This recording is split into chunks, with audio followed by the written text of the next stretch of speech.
بخاری مسلم کی روایت ہے، حضرت انس رضی اللہ تعالیٰ عنہ فرماتے ہیں کہ مروا بجنازۃ فاثنوا علیہا خیرا، کہ کچھ لوگ جنازہ لے کر گزرے اور مرنے والے کی تعریفیں کر رہے تھے، خوبیاں بیان کر رہے تھے۔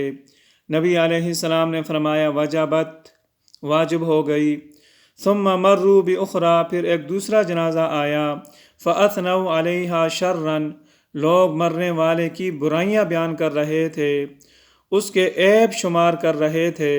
نبی علیہ السلام نے فرمایا وجبت، کہ اس کے لیے واجب ہو گئی۔ فاروق اعظم رضی اللہ تعالیٰ عنہ نے عرض کیا، اے اللہ کے نبی، ما وجبت، کیا چیز واجب ہو گئی؟ نبی علیہ السلام نے فرمایا ھذا اثنیتم علیہ خیرا فوجبت لہ الجنہ، جس کی تم خوبیاں بیان کر رہے تھے اس کے لیے جنت واجب ہو گئی۔